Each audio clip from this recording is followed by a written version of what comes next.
I pledge allegiance to the flag of the United States of America and to the republic for which it stands, one nation, under God, indivisible, with liberty and justice for all.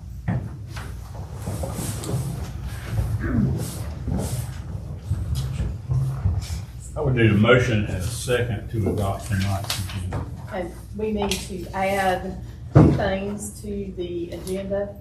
If we could add 10A, and it will be a resolution to declare surplus for the fire department air packs. And then closed session, we need to add personnel. And with those 2 additions, I make a motion to adopt the agenda. Second. All in favor, say aye. Aye. Any opposed? Approval of March 18, April 28, and June the 2nd, 2025 minutes.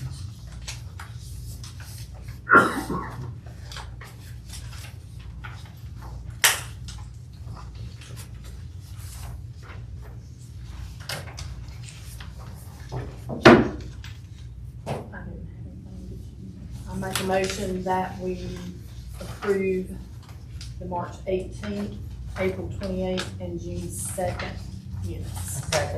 Second.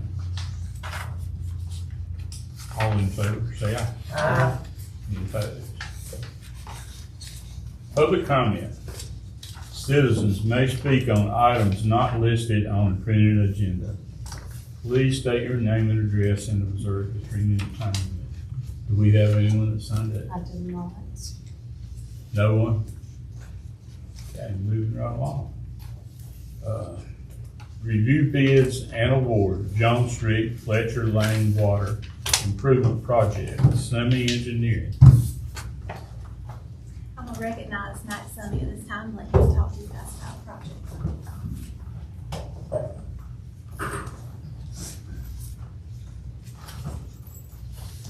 Good evening, my name's Mike Summey with Summey Engineering, and we put out the bid, the project for the Jones Street Fletcher Lane water improvements consisting of 232 feet of a 6-inch water main between 2 dead ends to create a loop that'll improve the water quality in the area.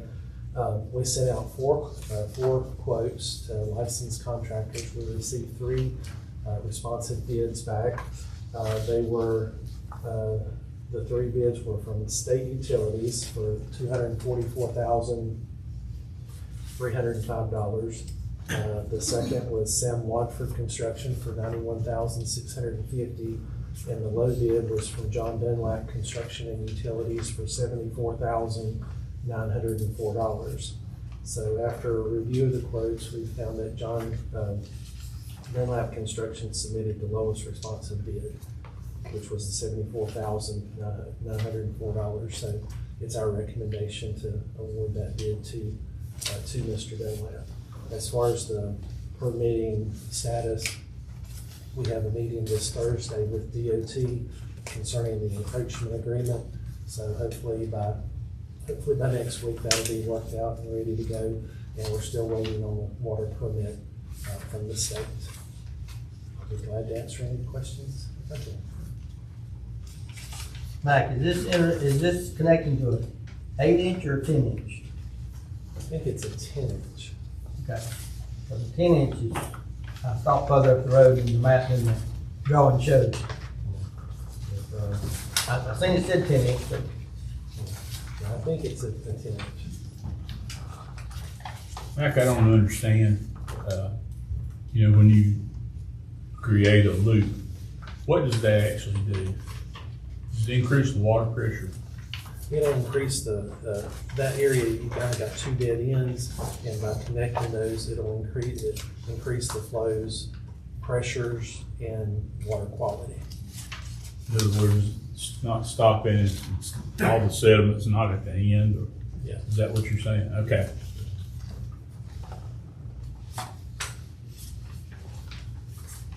Michael, you looked over these, you seen these? I think it's early.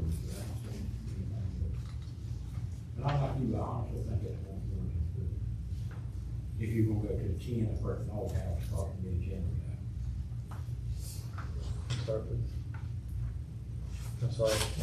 Obviously, I'll have to agree with Scotty, I think it's more 210 foot. Where that 10 stops at that dog house, going into the old council Craftsman building down to. We have- Abraham. We have it at 232. You think it's more than that? I don't know, when I leave here, I'll roll it off. You got the drawings, you'll have to scale them. I've got half scale.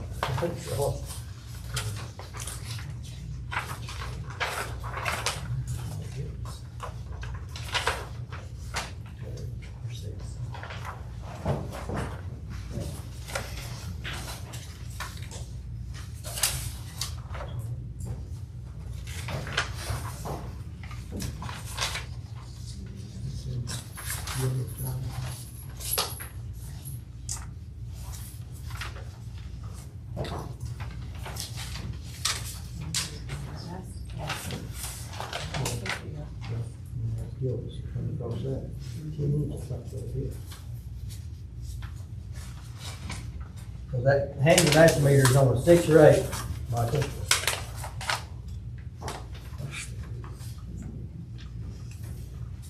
I just wanna make sure we know. Yeah.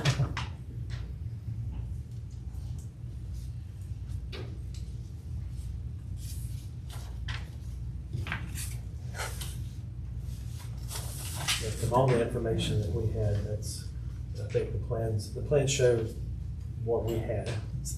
If it's any different, we don't know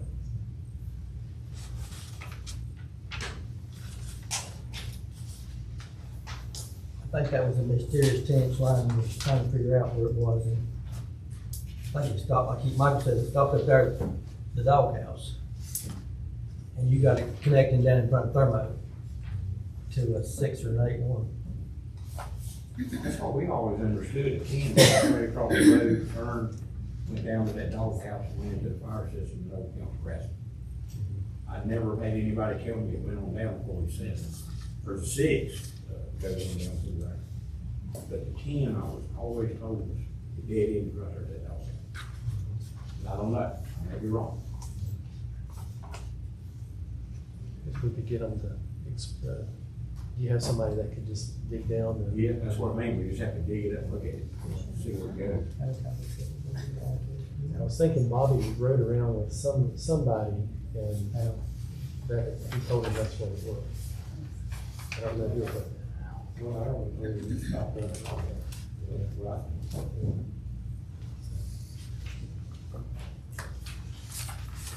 Okay. We'll double check it, so.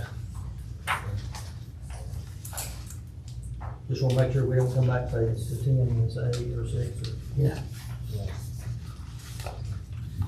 And we have worked on several projects with this Dunlap, and he is a very good contractor.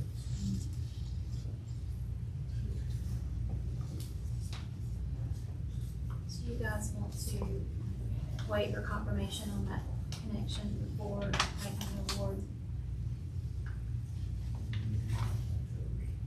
How long does it be good for? Probably 30 days, the way material is.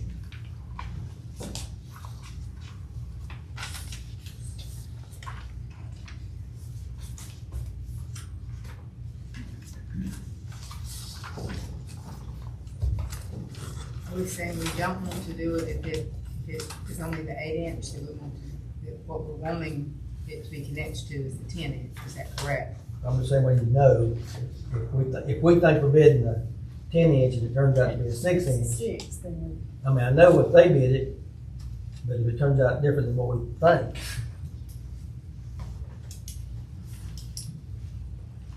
Because the 10-inch has been the $64,000 question the whole time, Exactly. and we still don't have an answer. Just to be correct.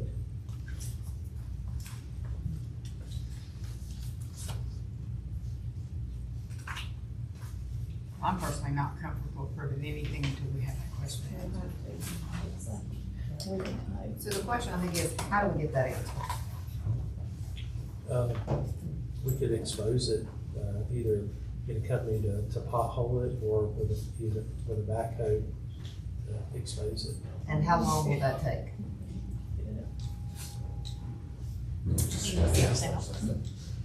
That should be fairly quick. to I do. mean, can you approve it contingent upon it being what you think it is? But if it turns out to not be, then you have to come back to the drawing board. Because you don't wanna hold it up another month if it is in fact what we think it is. But we realistically, Don't wanna know. what you wanna know, Yeah, we don't know it's that. going to rain tomorrow evening, but not tomorrow. So can we realistically find out tomorrow is the question. Probably not.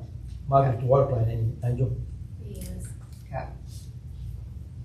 And I will say, it may be something that Bobby may know, but he is on vacation. I know Yeah. Bobby Kibbett's been here with you guys before, but he wasn't available to be here tonight, so it may be something that he has looked at. I know Al Henry went around with him and did look at the location of the lines and instructed him as to where they fed into that, so.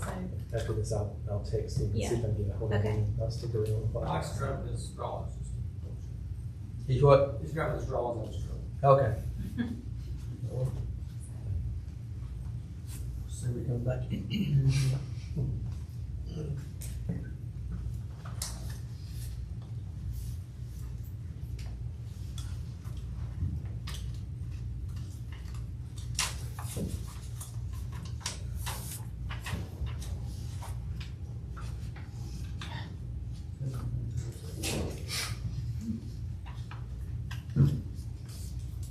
Michael, can you expose that line this week? You exposed it just a while back. I know exactly where it is. I get Brandon up over the mill, dig it up. You'll have to call in and locate, that'll take 3 days. Well, 4 days, depending on what time we call it in. So if we call it in tomorrow, it'll be first next week.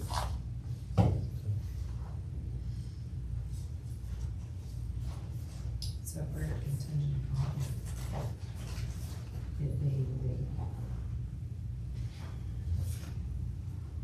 correct size line.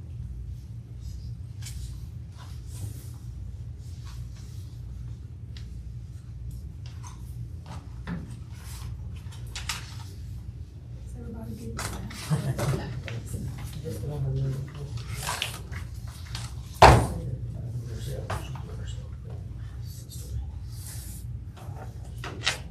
I make a motion we grant it to them contingent upon it being like we think it is. Second. Any further discussion on this? All in favor, say aye. Aye. Any opposed? Motion carries.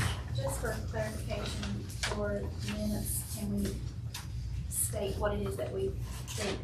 We think they're hitting to a 10 Okay, toward the what your thing says. okay. And I assume that's the way the bid went out. Looking at a 10 to a 6 looks right. Duck the line, right, Mike?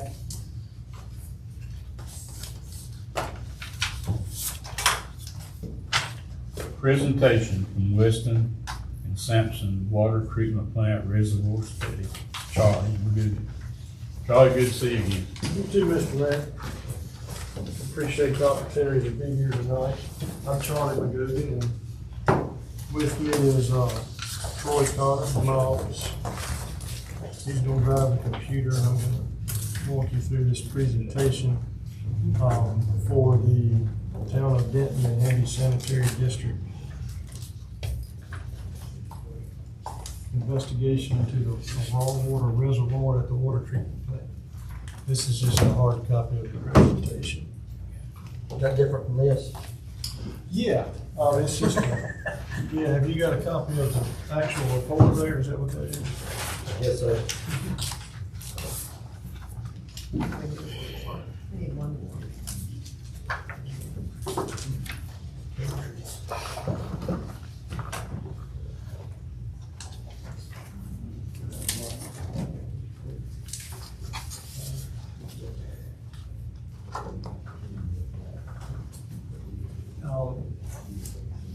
If you would like a hard copy of the report, just let Ms. Jenkins know, we'll be glad to. Yeah, they already have them. I printed them for them. Oh, okay, that's great.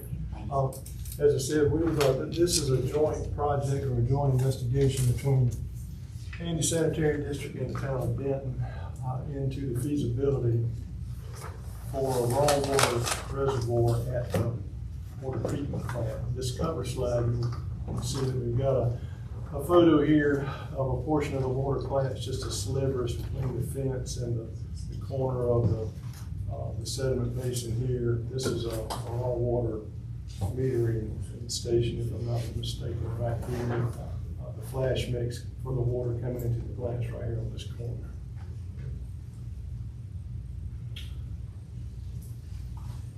Again, this is a joint feasibility investigation into a raw water reservoir.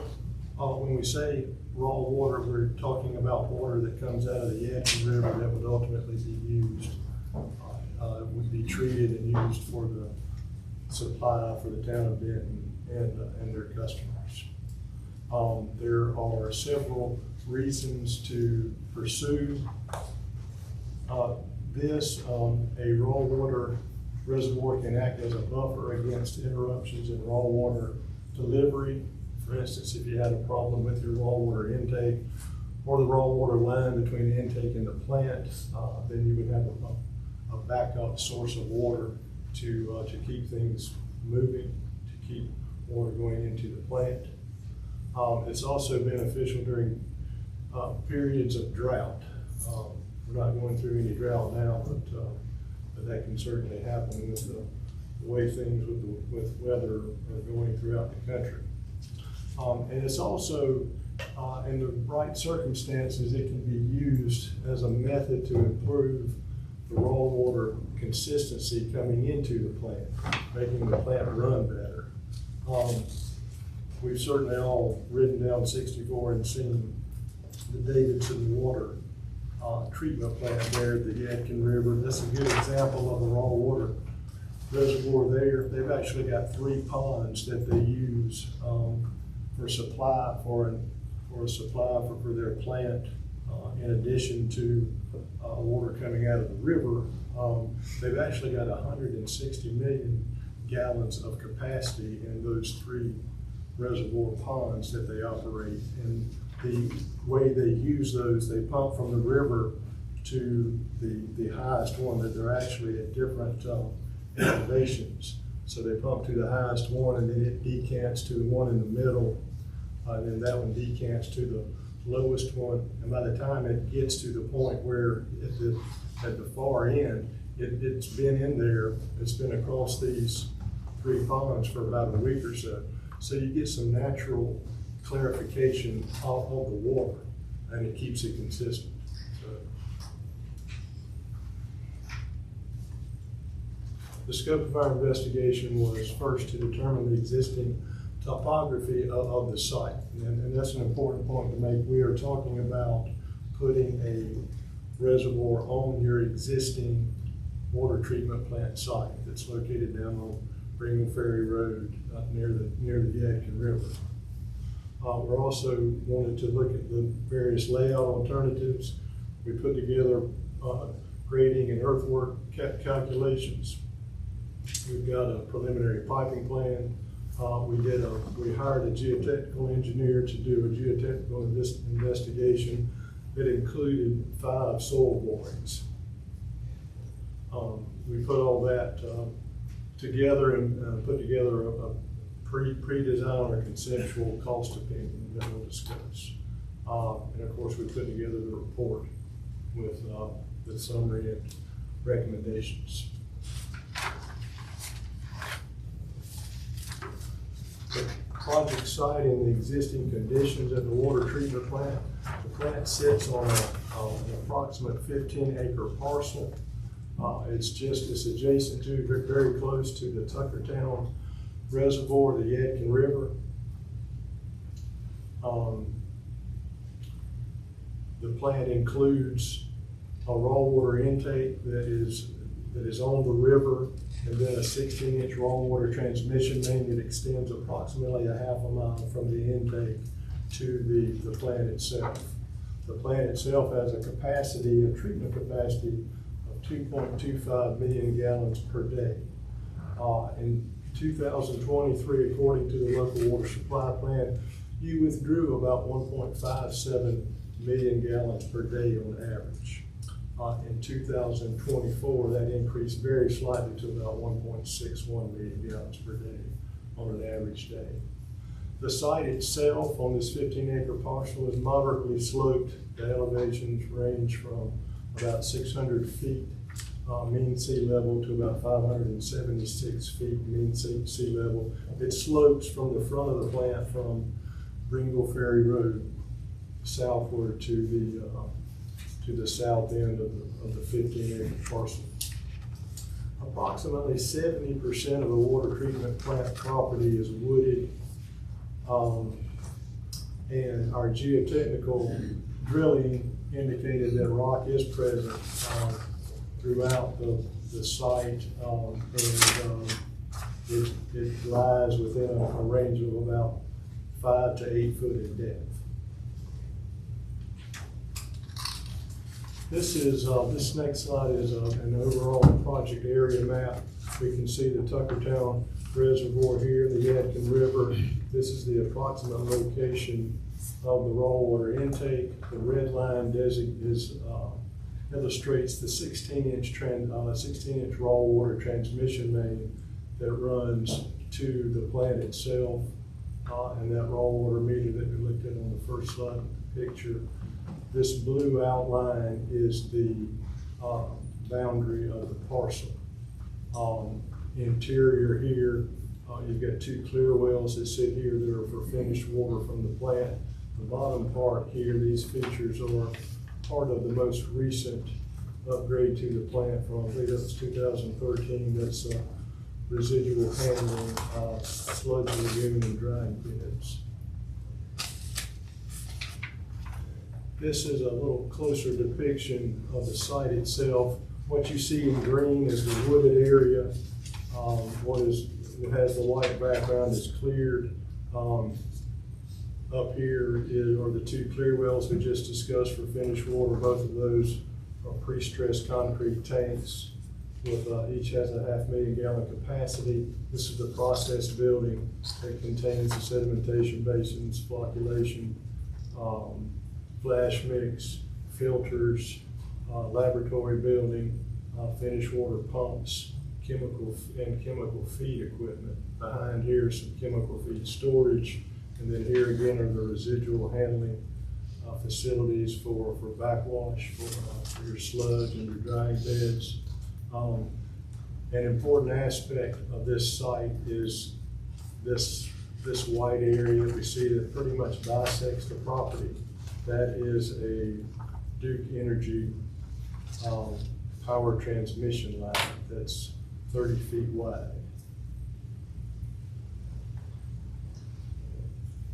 The geotechnical investigation, we hired a company, Geo Hydro Engineers. I believe the office that we used was out of Charlotte.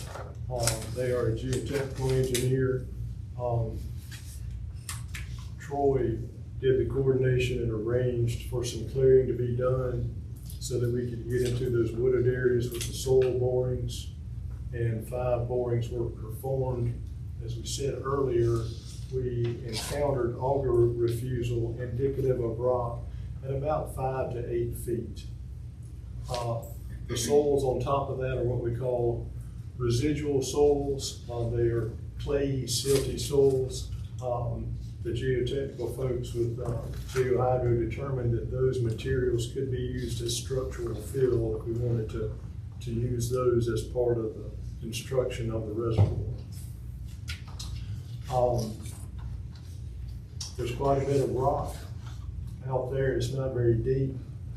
Rock excavations are going to require large equipment and will most likely require blasting as well. Anytime you do any blasting, you've got to be concerned about the impacts to local facilities. You're required to do a pre-blast investigation on houses or any type of structure within 1,000 feet. That would certainly include the treatment plant it would need to be monitored.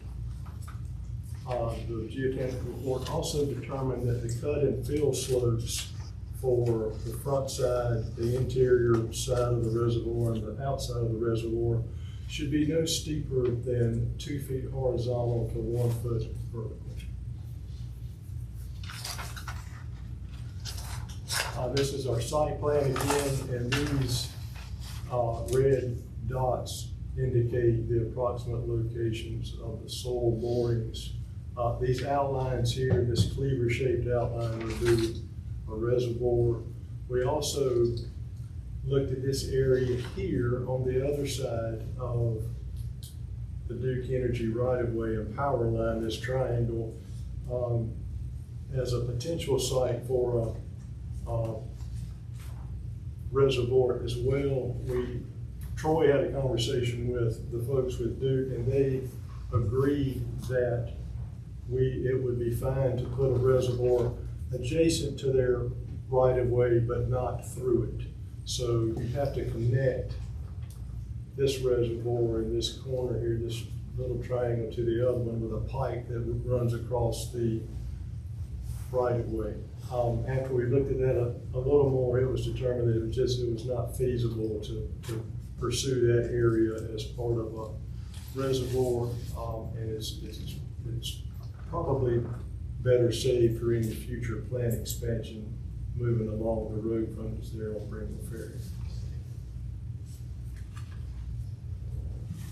The conceptual raw water reservoir design, this would be an excavated basin. We're gonna take a backhoe out there and essentially dig a pond.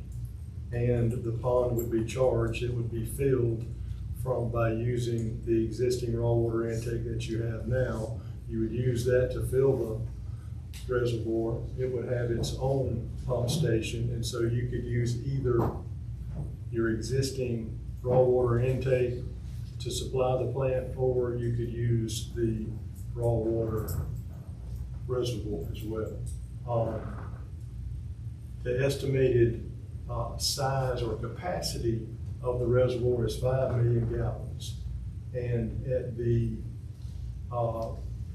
demand or withdrawal rates that we discussed earlier, 1.57 million gallons per day average, that was in 23, that's only 3.2 days of storage.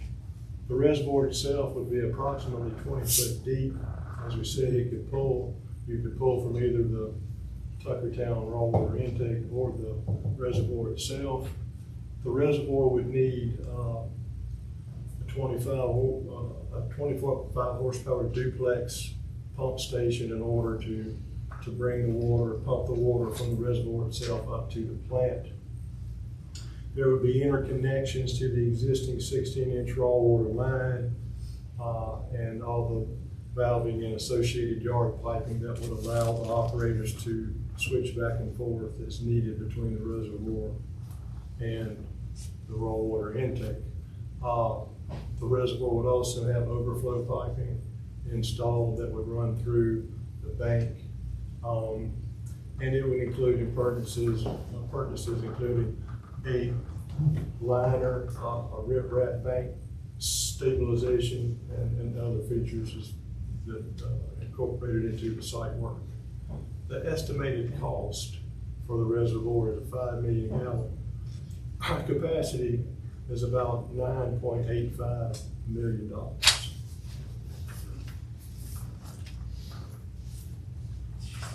This is our site plan again. The area in blue is the reservoir itself, and we've got our preliminary grading plan here. The top of the bank of the reservoir would be at about 595 feet, mean sea level. The bottom of the reservoir, the flat part down here, would be at 575. The normal pool elevation would be 5 foot below the top of the bank. It would be at 590. And we can see, it's hard to see on here, but we've got the contours of the site shown on here. And as on the south end down here, the boundary or the edge of, or the boundary of the parcel is actually an intermittent stream right here. And so we need to keep some buffer area between that stream and our bank. These lines represent 5-foot contours. So that's a very steep bank right there. So again, this would give you 5 million gallon capacity here.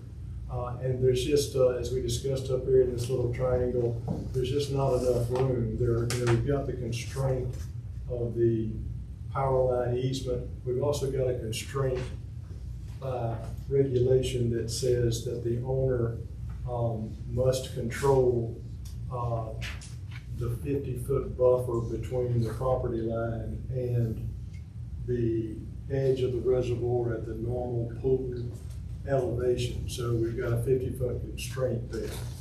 We've got to be at least 50 foot from the edge of the property line and the edge of which includes both sides of the power line easement. So that kind of discounts this area in here to use for reservoir.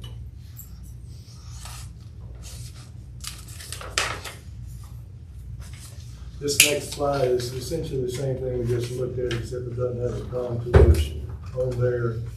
And again, we've got to the top of the basin here is at 595. This bottom part here would be built up. It would be we would use those residual soils that we talked about earlier to help build that part of the bank of the reservoir. Troy, let's go back if you would.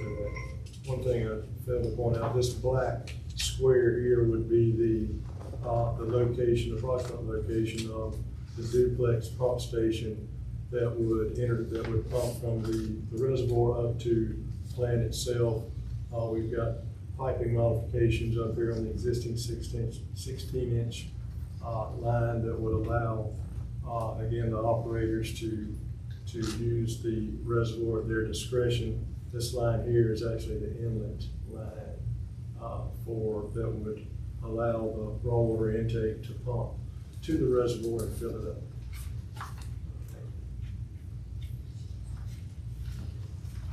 An alternative to the excavated basin reservoir would be to construct a raw water tank, or in this case, we try to do 2 raw water tanks, both with a capacity of 5 million gallons. These would be pre-stressed concrete tanks, very similar in construction to the existing clear wells that you have on site. Those clear wells are 500,000 gallons apiece. These tanks would be 5 million gallons apiece. So a little bit apples and oranges in terms of capacity and size. Another important distinction is that these 2 tanks would have sidewalls that would be about 28 feet tall from ground level. And so that's where they would not be built into the ground like your 500,000 gallon clear wells are now. As such, in as much as we would be building this reservoir with a water level that's essentially 30 feet above ground level, you need to make modifications to the existing raw water intake to pump against that additional head. There'd be about 25 feet of additional head, and left unchecked, that would move the operation point of your pumps to the left of your curve, and it would decrease the flow that you would be able to get out of those pumps. And so we need to take a look at increasing the horsepower, possibly replacing those pumps to be able to pump against that additional head. This alternative would also include modifications to the existing 16-inch raw water line and valving like we just looked at. The estimated cost for this alternative would be approximately $14.5 million.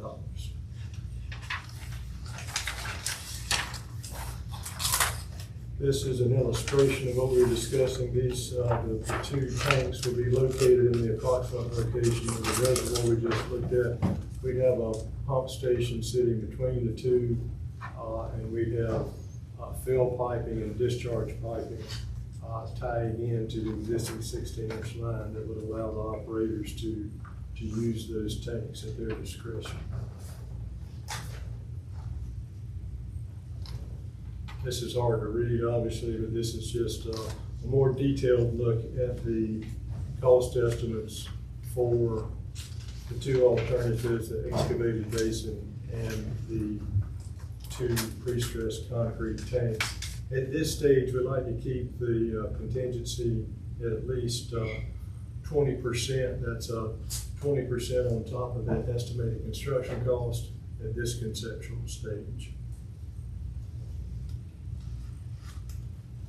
The conclusions, obviously the space for a reservoir on this site at 15 acres with being bisected by the power line, there's just not a lot of room. We've got the 50-foot buffer as well that we discussed that we've got to maintain. Rules governing public water systems require that water storage that raw water storage be sufficient to satisfy water supply demand during periods of drought. And that's really all it says. It does not define what the extent or the time period for a drought. A general rule of thumb is at least 7 days. You don't have at least 7 days of storage. You'd love to have more.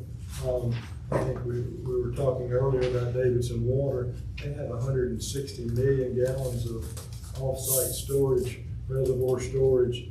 They have, at present, they have a daily demand, an average daily demand of about 12.5 MGD, million gallons per day, and that works out to about 2 weeks of storage. The cost for the reservoir at 9.84 million versus 3.2 days of storage, we believe renders that alternative infeasible. That's just, that's a lot of money for just a little bit of time. So, that's Troy.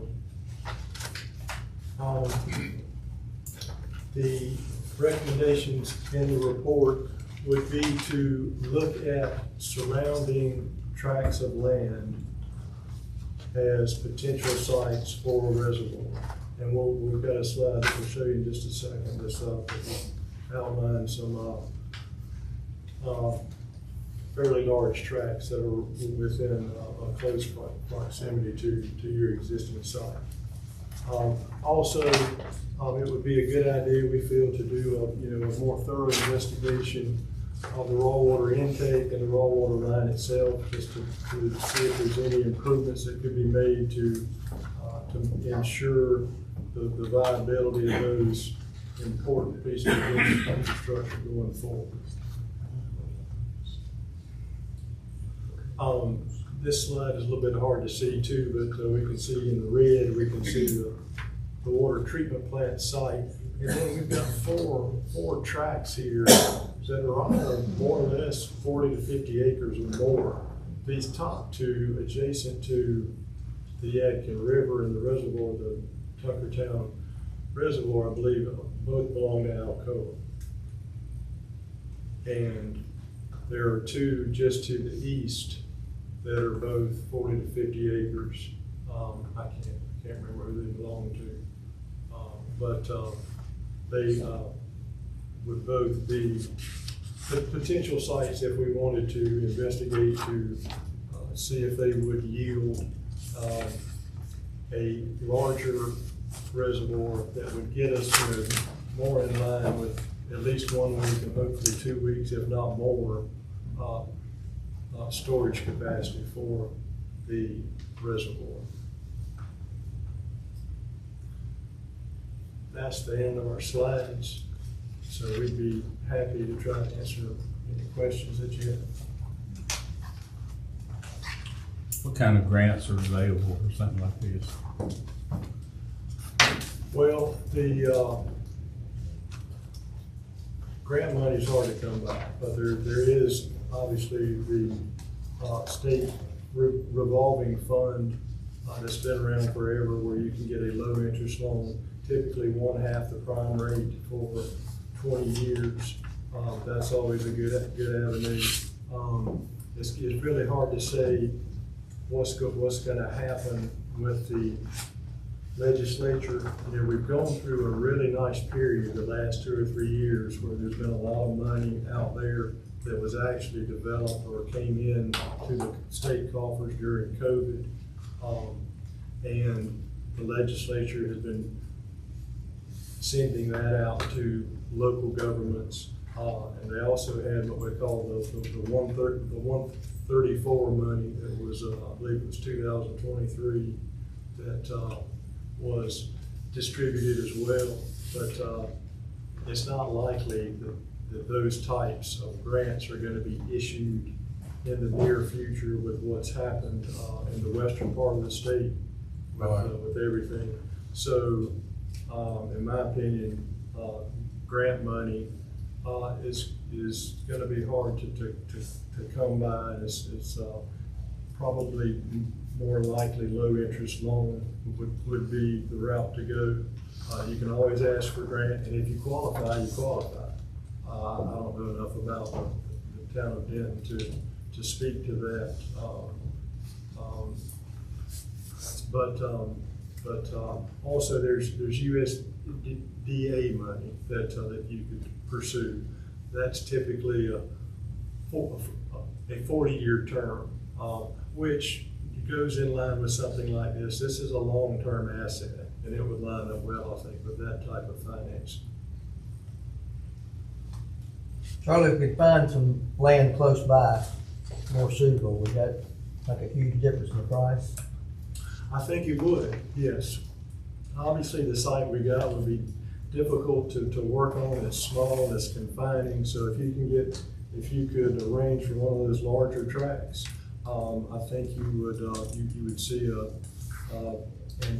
economy of scale, so to speak, in construction that would be beneficial to the cost of the project. What about going around the railroad? Well, that's always a Problem. yeah. Well, the state's got a big track in there. Yeah. Well, it's wherever the track might be located. If it's one of those four we looked at, you may have to cross the railroad. You might not. It's typically 100-foot right away for the railroad. It's not. We haven't experienced any problems in getting encroachments from the railroad. Sometimes it takes a long time. It's good to allow for about 6 months to make sure they can dot all their I's and cross their T's.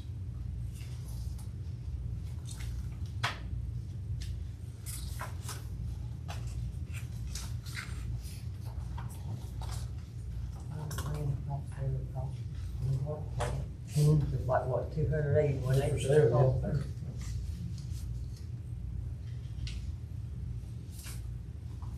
Any other questions? I guess you are presented to Handy, right? I have not. Okay. Darrell has seen this. I think he has briefed his board, but I have not provided a presentation to their.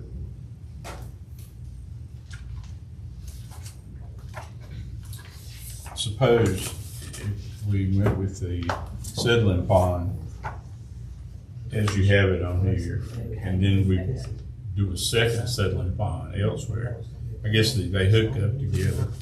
Yes. Like you want to put one on Roger Blake's property over here, Right. even Celia Center. Yeah. Yeah. There's nothing that would prevent you from doing, two locations. So you could do as many ponds as you really need. Right. Okay. Right. But as we talked about in the first part of the presentation, if you can get a large enough reservoir, then it would help with the treatment. I mean, it would be your first stage of treatment for a plant. You'd have some just natural clarification of the water, and certainly the water coming out of the Yadkin River can vary in terms of clarity and turbidity and that sort of thing. So anything you can do to to balance that would be a big benefit to the plant itself.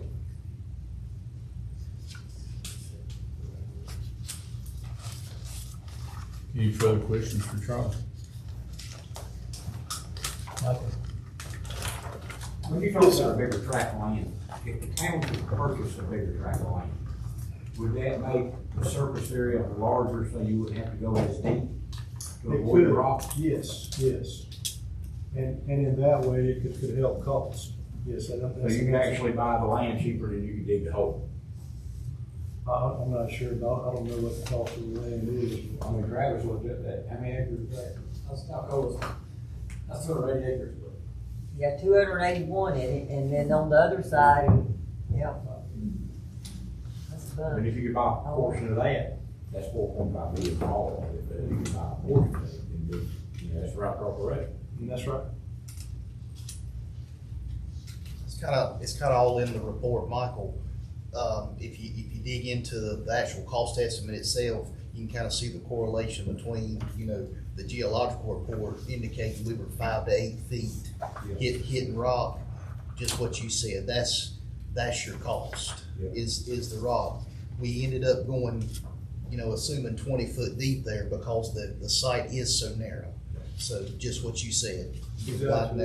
If you could take that 20 feet, make it 15 or 10, and just have a larger area, then that helps. That could help cost a lot.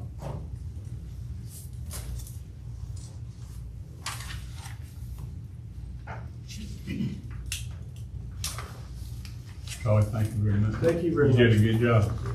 Thank you for the opportunity to clean up real quick here when we have you here. You would care to guess what it cost to dig an 8 foot one? I'm not sure I could, to be honest with you, but I can take what we've done and transcribe that to an 8 foot data and then come up with something for one. Jarvis's, Oh, okay. and 14 other different people. Okay. I didn't know, because he didn't have anything down on it. It's like when it was the towns. Yeah. They're all cut up. They're plats. Yeah, Yeah. platted. I read a thing that they had that all ready to Yeah. make a big to-do out of it. Didn't make it.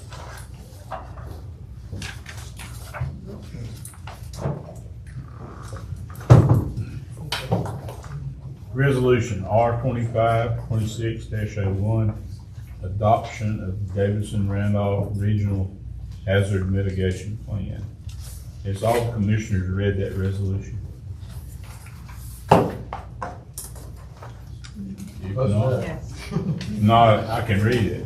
No, it's okay. Okay. I'll need a motion, a second, to approve that.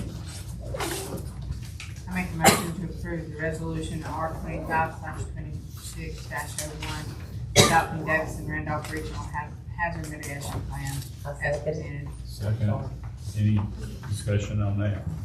If not, all in favor say aye. Any opposed? And the next one, resolution R252602, call for public hearing for considering a petition to close 2 alleyways by G. Michael and Kathy Baum. Angel, can you speak to us on that? Mayor, Commissioners, we received a petition from the Baums to close alleyways that run west of their property and also on the north side. I've spoken with Michael Hyde with Public Works just to make sure there's no easements there that we need to be aware of for utilities. There are no issues with closing these 2 alleyways.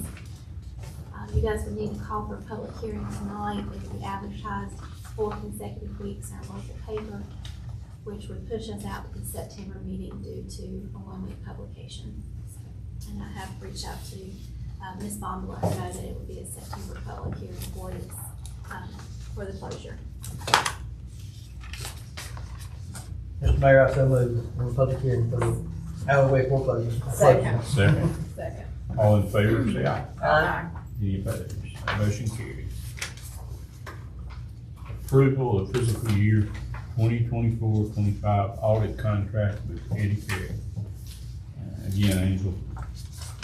So the contract is the same as it has been the last 2 years with no increases. In years past, we did thanks to Mr. Carrick and also whoever was assisting with the audit, but, it does all fall under Eddie Carrick CPA this year as it did last year. Cost for the audit is $12,500, with a separate $2,000 for, bulk water calculations for what we sell handy. Are there any questions that you guys have? I assume that 2,000 difference between the 25 plus the 2,000 is actually 14,500. That 65 is just a contingency to make sure it's not over that amount. Yes.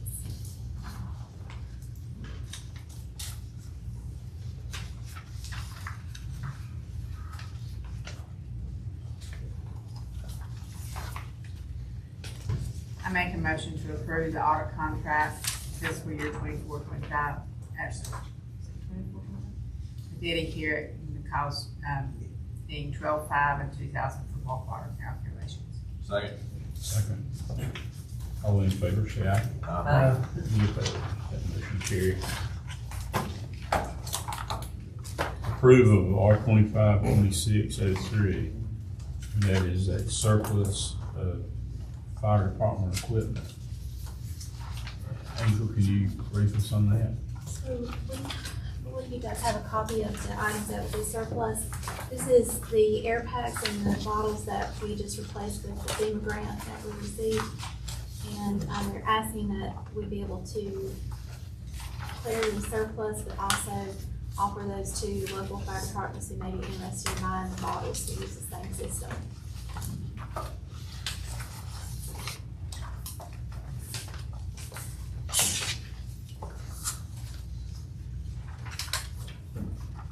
I would make a motion, we approve the resolution declaring the, fire department surplus. Second. Any further discussion? If not, all in favor, say aye. Aye. That motion carries.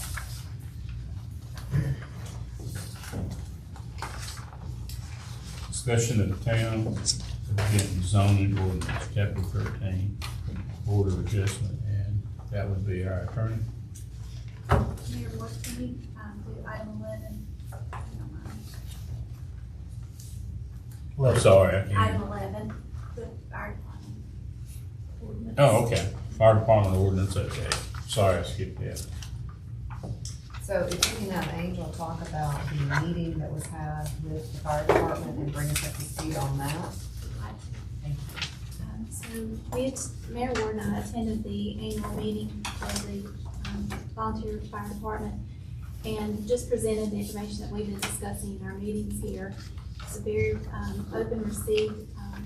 Christian Morris was in attendance as serving as assistant fire chief, and Chief Morris, Travis Morris, was in attendance as well. We went through what our plan is for bringing them in as volunteers under the town, and that as effective July 31st, that the volunteer board would no longer, we would no longer use their services, so that, you know, the town becomes the volunteer fire department. We do have drug testing set up for this Thursday, and so Paul's been working with our agency. They're going to come in and do that here on site, and we've got applications in for those who wish to serve as volunteers. We reviewed everything. Travis and I talked this afternoon about those who are serving as an employee and how that would work if they go out to a fire call. And so I think we've got some good plans in place. We did express to them that it would be a year trial so that we can work through what it is that we need to establish for the ordinance and how everything, the process of all would work. Travis is working on SOGs for the department so that when people come in, they know what is expected and how we do things within the department. So it needs to be pretty good. And was the letter served to? It was served to a member of the board who was present. Okay. So that was a letter putting the nonprofit entity on notice that we would no longer be contracting with them for their services as of July 31st. So that has been done. So at this point, we are in the process of developing the final ordinance, which would be effective for the following year. because this is the way we will temporarily do it for this year. So that gives us a year to finalize everything, get everything exactly the way we want it, to make sure we have all ducks in a row appropriately. Scotty, do you have any other concerns or questions? Everything going okay there? I think we got on the right track. Okay, good. I assume we haven't heard anything to stay, that's good. No, Yeah, we have not. it must be pretty important. Yes, It's been 6 or 8 months and they ain't done a damn thing, but anyway. yeah, we have not. And you haven't heard anything else, Angel? That's not right, wow. Okay. I'm gonna operate under no news is good news right now. So we will be continuing on developing the actual final proposed ordinance, and that will be presented to you guys for review in the near future. Thank you for your work. Discussion of town of Denton zoning ordinance, chapter 13, Board of Adjustment. Okay, so when 160A became 160D, at that time, this was before my time, so I've had discussions with Paul about this. Angel's talked to folks at School of Government. I think you talked to Jesse Day. Was it you that talked to Jesse Day? You talked to Jesse Day. And so it appears, and Jesse Day's information was a little bit conflicting with the information that I found when we were digging back. Somewhere along the way, the commissioners had appointed the planning board to be the Board of Adjustment. But it was when 160A became 160D that the big change happened. With 160D, decisions of the Board of Adjustment are not appealable or overturnable by the commissioners. It is only by the Superior Court.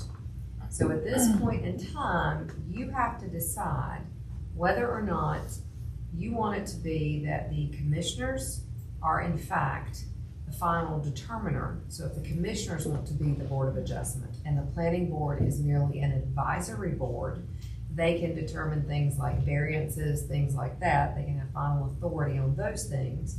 But anything that requires the Board of Adjustment, if you want it to be heard by you and you want the commissioners to be the final determiners of that, then we have to amend our existing ordinance to say that the Board of Commission is the Board of Adjustment. And that's what we need to know from you guys moving forward so that we can amend ordinances as appropriate.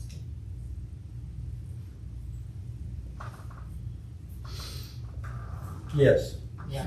Since we are the elected people, we are elected by the people.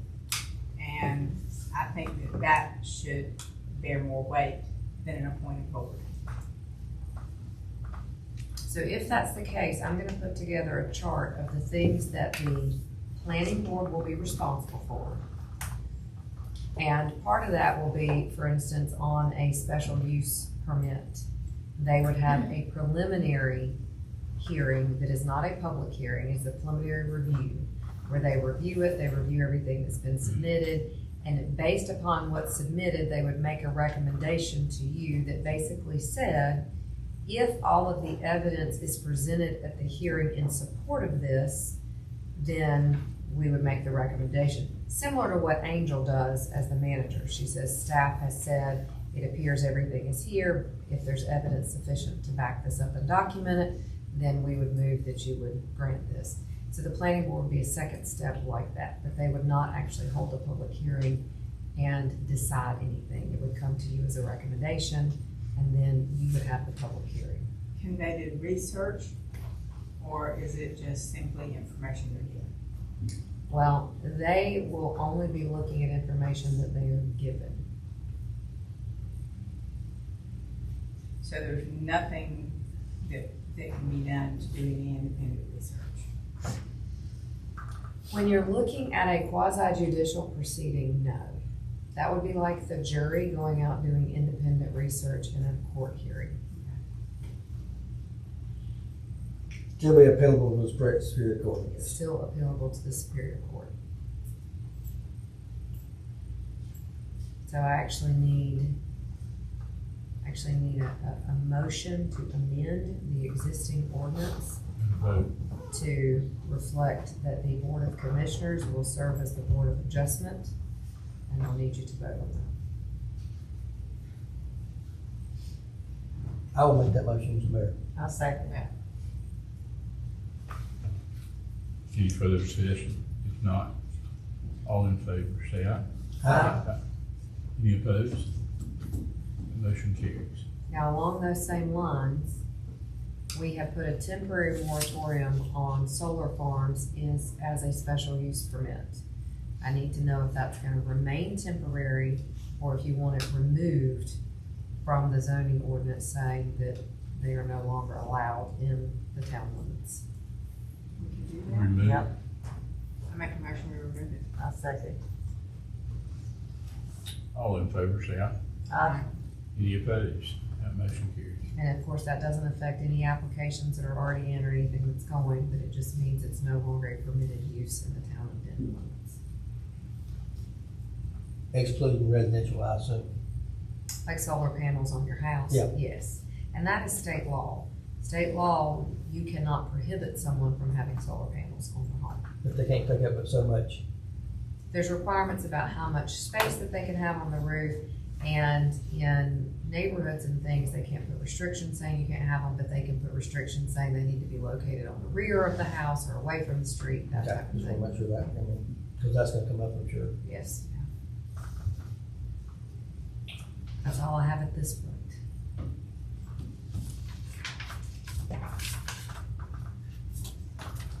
Town Department head reports. Police Department, Mr. Coxup. Good evening, how are y'all? Good. A few things for the police department. We did apply for a grant for the block camera systems.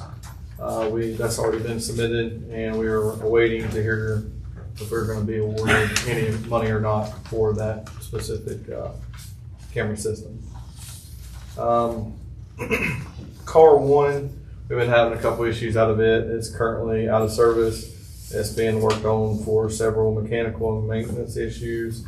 Hopefully we should have that back towards the middle of the week. Which one is car one? That's the slick top with the tinted windows. Officer Cash typically drives that vehicle. Like I said, we should be hopefully getting it back. So the Ford was still doing pretty good. Yes, sir. Yep. Great. The Denton Police Department assisted the Homeland Security and Secretary of State's office. We worked the Operation PIFA in Charlotte. During that operation, we assisted in the seizure of over 2,500 counterfeit items, and the property value of those items that were seized were roughly $217,000. So it was quite a big ordeal for us to be a part of that. Do we get a cut? There was no money seizure on that. Otherwise, we would again on it, but not on that one. We posted some vacancies online and on the town Facebook page. We've had several people inquiring about the vacancies. Unfortunately, all but one are not PLLC certified, so they would have to go through the PLLC course before they could even be considered as a candidate here.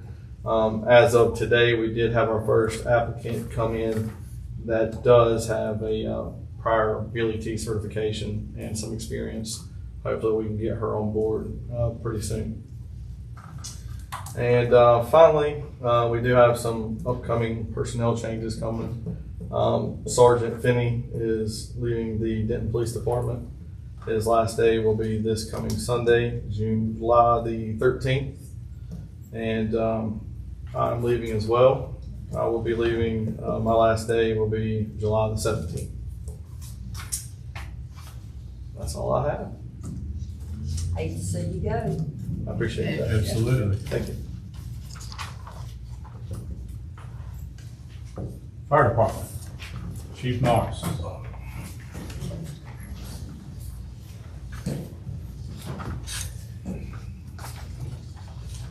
So we've been continuing to maintenance our hydrants. We had our annual maintenance We talked about, we've run 27 calls for the month, mainly public service, traffic accidents, fire alarms. Assisted with traffic control today for Hill Springs and a wreck.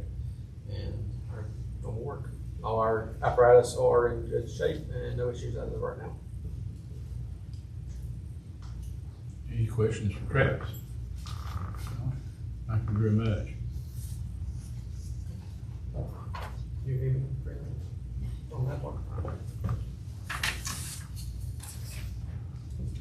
Public Works, Michael High. What? We'll talk about it. We done, so that's just gonna take 25, 30 minutes. You are? We, pretty much get ready for this 4th of July festival. We cut, sprayed, trimmed, mowed, grambled up, chopped, whatever we had to do. I honestly don't think, they look hardly up, I didn't even see one weed in town. Several water leaks. What? We went around trimming the road, just talking stuff, long arm, bush hog. All the water leaks except for 2 are fixed now, and they're extremely small. Our regular work, went down to the water plant, worked for a little while, got most of that finished up, and like I say, our usual work. We interviewed 3 people for the applicants. We'll make our decision, make the offers and see who says what. And other than that, that's probably it for us. The applicants, are any of those assistant for you? No. Well, it depends. A possibility. Well, you can't get anybody that's already certified. But we can get people that have enough sense to get certified. And sometimes that's just what you gotta take. I mean, one of them, or a couple of them was pretty strong. I mean, they've held certifications in other industries. So if they can do that, they can do it in ours. And most of them, had, experience on equipment, tractors and stuff like that. It's just time and money. Did you ever find out, Angel, that if the public works to maybe do the sidewalks, she was gonna check with DOT? We met with him last week, and he, Mr. Whitman hasn't given us the report back on what is necessary. So as soon as they do, I'll forward that out to you guys. And I went on and hit the DOT up for all the storm drains on their roads that were popped up. Yeah. We Took did him around, showed him, but I ain't heard a word out of that either. Several storm drains, especially there in South Main, where they just paved, that need to be repaired. So we just did a walk around with them. Yep. Noted them, so. A couple of them was caving in, showed him them. We showed him all the crumble curbing. We'll Did see. that also include medium 109? No, we didn't make it to 109. By the time we made it through just downtown, they were gone. They were ready. Is it cleared out back there where we used to have trouble that stuff got debris, back there along the creek bed behind the, To Meacham's property. Yep. Meacham cleared a little of his. He says he's gonna clear some more, but that's as far as it's clear. I thought I worry about the rain situation and how it did floods, that happening here. DOT, they've replaced several of their catch basins and storm drains on North Main and all. It seems to help some. No, It did? were you there this week? No. Last storm we had. Okay, it did help. Just keep coming looking at my road and you'll see. Did all the railroad the- ever get out of that? I actually had a conversation that day with Mr. Wooten, and he put us through the right people. Had a phone call from that engineer, which was a different one. He's gonna come back out and look at it again. Okay, because when they cleared out the old spring that runs under the railroad, I mean, it's filling back in. If you look in there, it's this much in red mud, and that's part of our problem. Hopefully that'll get resolved. But I don't call the police department every time. And that's it for me. Can you give us an update on the water treatment plant? Let me just flip my paper over. Okay. Okay, we got a state inspection coming up I got 21st. lucky tonight. All right. 21st. Met with Jason today. Jason, he was down there about all day. We went over everything that needs to be completed before the state inspection. We've pretty much got everything done. All 4 basins have been washed, they're clean as a whistle, you can see the bottom of the basin.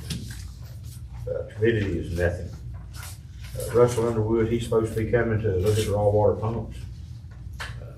I don't know what's going on with him, but he's gonna take a look. I told Jason, best hope, let's just fix what we got, but I think they got visions of candy canes dancing in their heads, and they're talking about changing pumps off that. We just have to fix what we got. Unless we do the basic, then you have to upgrade it, so, you know, we kill 2 birds with 1 stone. And, all them boys down there scheduled, our part-time guy, he started, working. I'm gonna try to push him into working about a half a day by himself. Make sure he can handle everything before we just turn him loose. But he's pretty sharp. He's a operator, but he's just gotta get Denton figured out. Got a chlorine delivery coming tomorrow. The scuba divers are coming with the remote control cameras to put them in the clear well at the water plant. Sediments build up in them. I drained Daniel Street tank last night, yesterday. They're gonna go in it, pressure wash it out, inspect it, and see if we need to do any maintenance to it. That should be tomorrow at 8 o'clock. And that's Sample Electric, they're gonna meet him at the water plant this week to see about some lighting and some extra plug-ins. What's Jason's status? He seemed pretty good this morning. He's got a couple of doctor appointments, end of the week, so he'll know more about. How much time are you spending down there? Well, everybody's on vacation this week. I'm down there this week because David's on vacation for 5 days, and Thomas is on paternity or maternity? Paternity leave. So that only leaves Mary, Jason, and that's it. And the part-time guys. And Brian, he's working a full-time job now at Advance. So he's pretty limited what days he can work now. So I'm having to cover David's. Is that Advance paying more than we are? Do what? Is that Advance paying more than we are? Well, he's retired, I think. Okay. Yeah. Well, I don't know nothing about him. I just know he took a job down there at Carthage. That's where he lives, Carthage. Okay, I understand that. But like I say, I'm taking David's spot when he gets back. We should be good to go till Mary takes, what, a week in August? August to be the next. Everybody be back by then. So. Yep, everybody, God, I hope everybody be back by then. And that's about it for the water plant. Any questions? Is our water intake in good shape? The water structure's in real good shape. We need to get the scuba diver back down, probably sometime in the next couple of months to look at intake streams over, because they're underwater out there in the river. Right. And probably clean the beer cans and stuff out of number 4 intake, but we never use number 4 intake because it's dead on the bottom unless it's a real severe drought. We'll never turn that on because that's muck. But we just need to get the rest of it inspected. Make sure it's clean. What is that thing down there that floats? That's the river. It's like a barge. Come on. That thing looks like a little barge. It's a monitoring device for them. Every now and again it breaks loose and it'll end up somewhere else. It's not ours, right? No. It's a state, The right? next time it breaks loose, if you want it, I'll snag it for you. It's been there for what, 3 years? Oh, it'll be there from now on. Okay. Any questions for Mike? Thank you. You did a good job. If any of y'all interested in water treatment position, we have some part-time available. Wastewater treatment plant, Mr. Branch. Petro. Hello. On the 24th, we submitted our collection system permit application for renewal. I've been working with G2 about the lead line inventory that's put down by the state. Some of the problems we've been having at the treatment plant due to this heat that we've been having, it's been causing problems with our electrical, with the pumps and the motors overheating.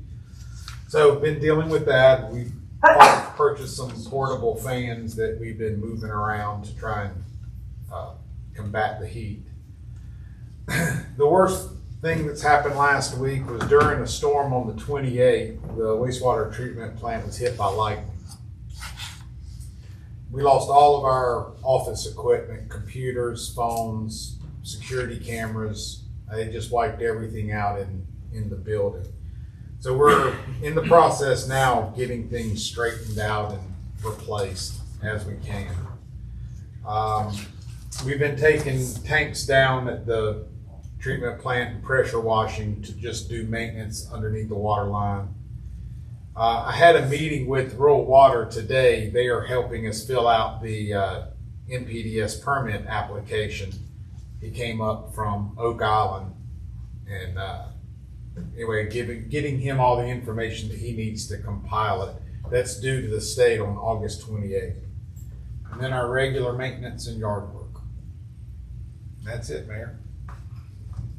Is there not some kind of suppression system that we can implement so that you don't have this electrical issue again? Well, the electrical problems are not from that's just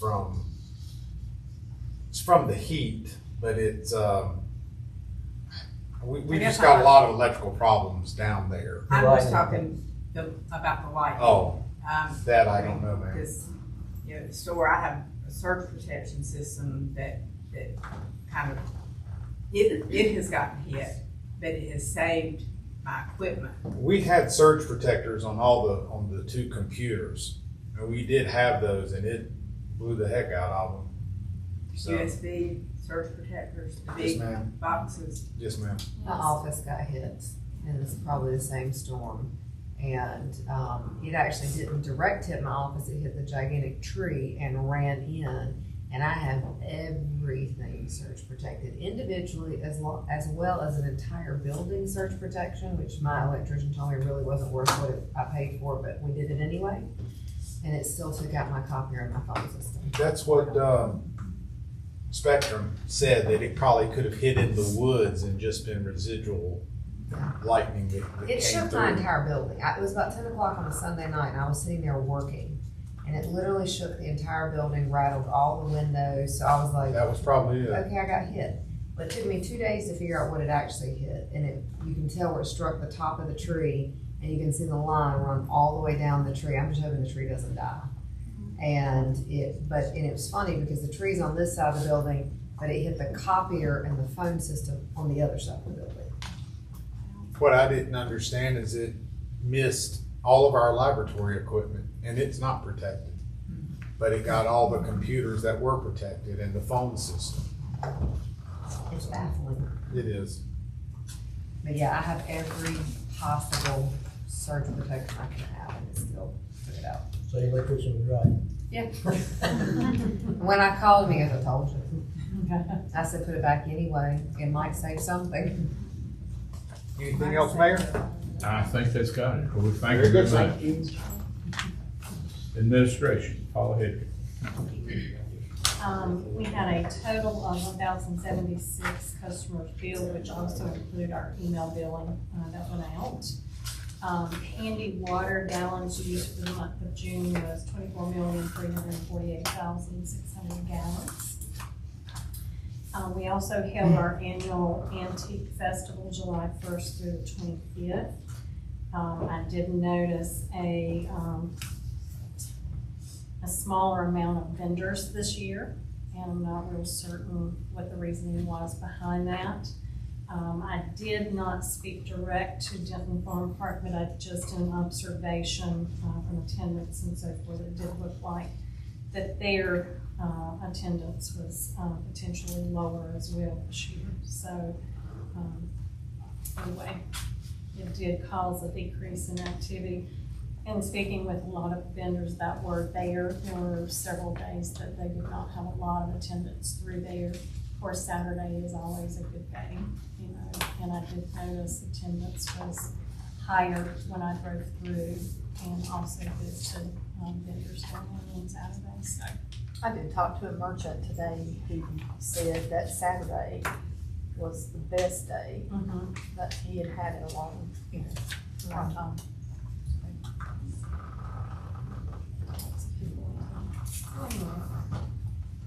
I don't know, this is something that, just to throw out there, I'm not discussed it with Angel, but, potentially looking at and maybe doing a questionnaire to the vendors that are attending. Is it worthwhile for them to come out every day, or maybe cut our time back? So, just something to think about for the future. Maybe go back to free spaces. That's how we started. Was it? Well, I did have a merchant mention that.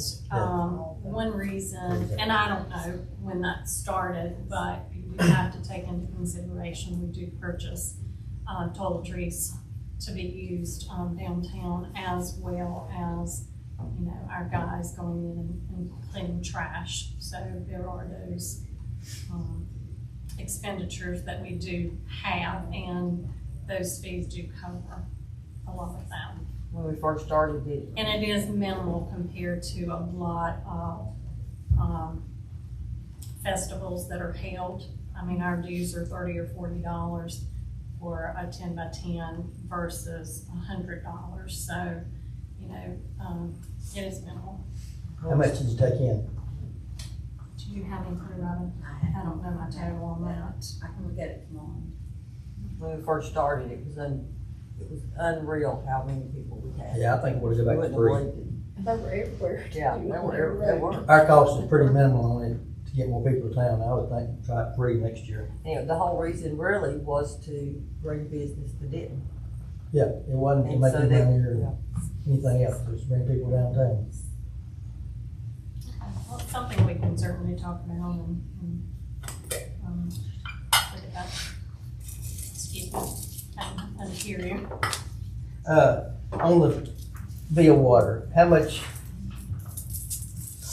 your increase in billing water for the town this month versus last month with the new meters? I did not look at that. Do you have a figure on that, Robin, how much was billed out? It's like 159,000, but the bills were for more like 40 to 50 days rather than your typical 30. So next month we'll have a clearer picture. Yeah. And on that same track, if these meters are so good, which I think they are, then we need to put them in Handy's master meters right away. Because we're probably losing more there than we are town-wide. That is part of the change out. I believe that's the only step left to do. Wasn't that part of the deal? Was it? Yes. It is, yes. Find out where that is.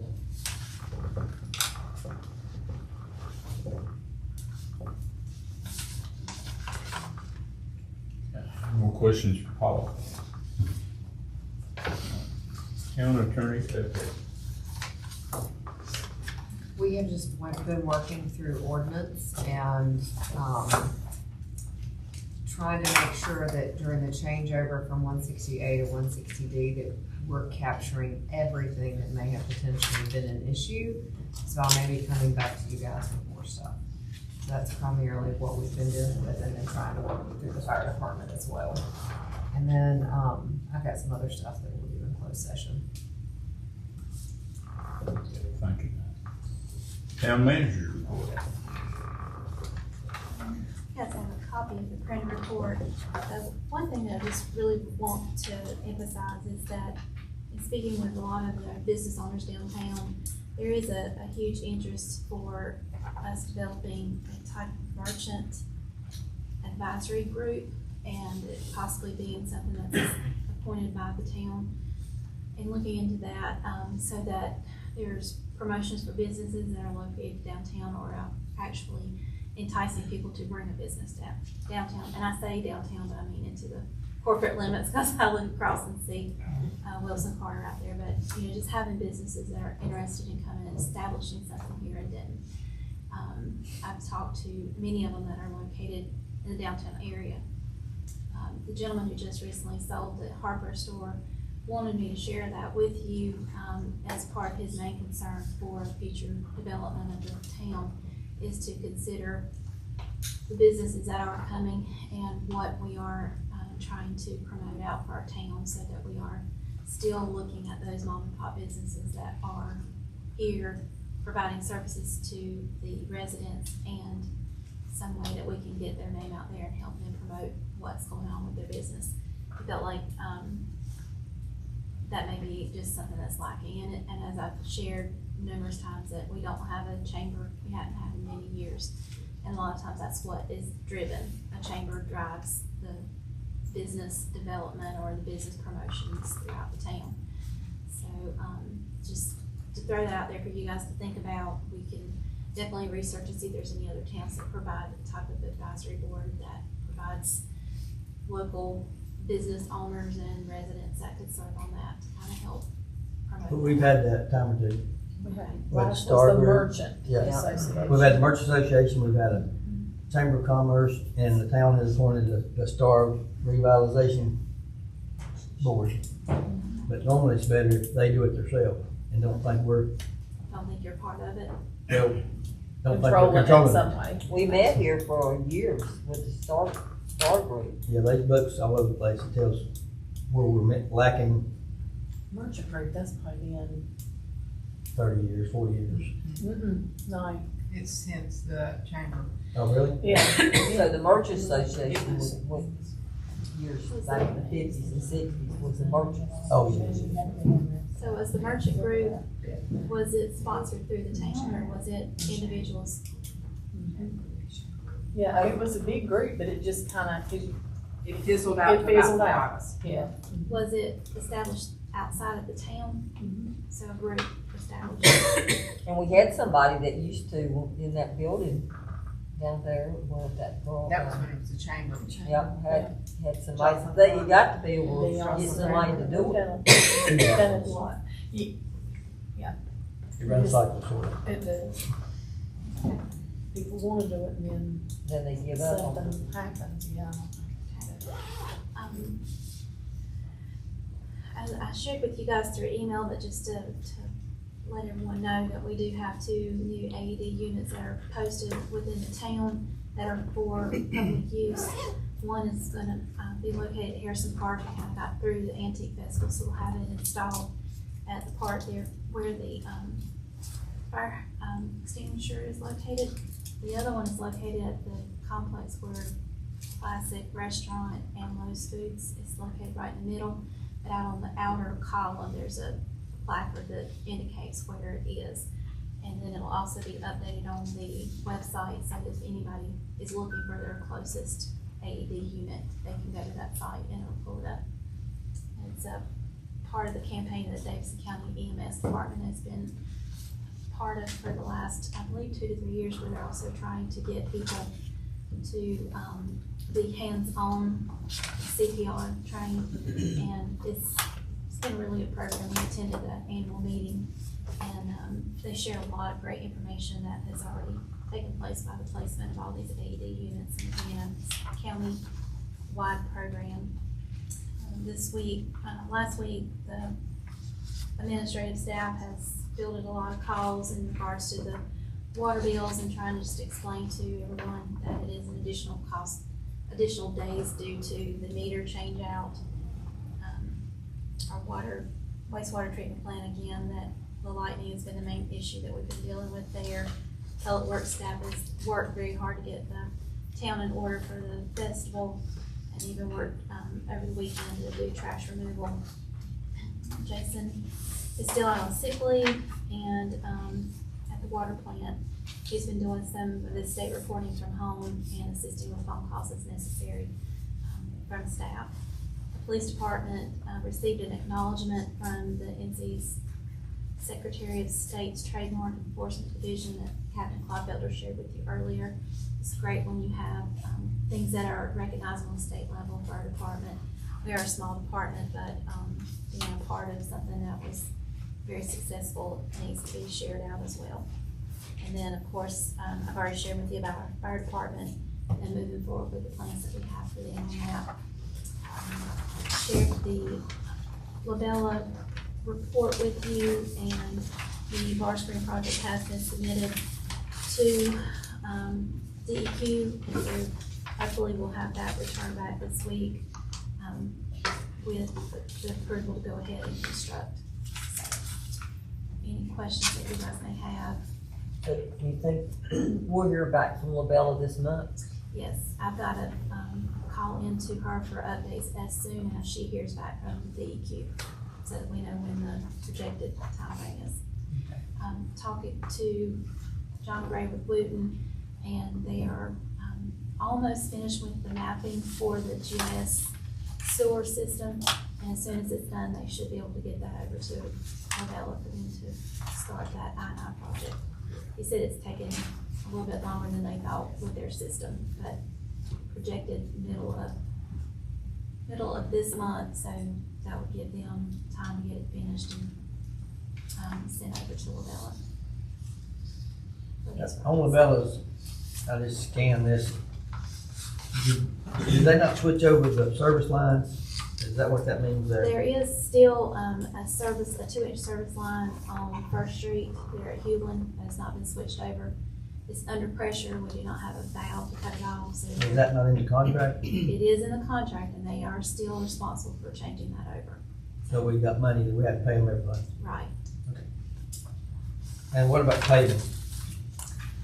Paving is, I have not heard back from Chris, with Trans Systems. They were supposed to have checked with, state to get on the end of their contract for the paving since they're here in our area. But, Chris has not provided that information. I will reach out to him and give you an update as to where they are and if we can get on that. If not, we'll put out for bid for the continuation of our paving projects.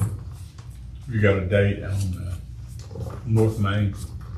I know They were waiting for the, culvert to be finished that they installed, and, when we talked to that gentleman in the prior week, he said that as soon as that was done, they should get started. So with the holiday, I would feel sure it's coming up either sometime this week or next.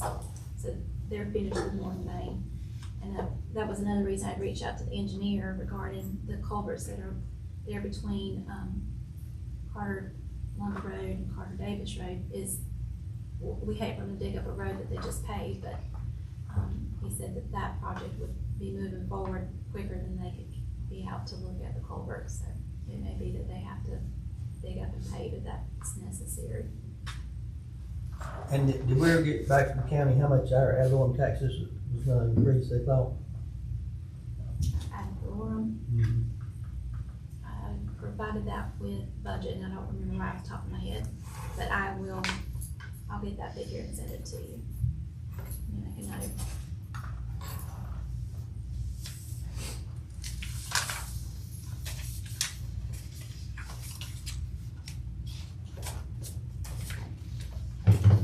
Anything else?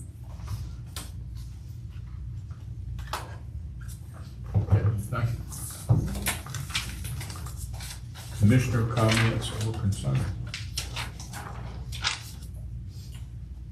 I wanted to thank whoever's responsible for putting all these agenda item 15 and headings on the different things that we're putting together.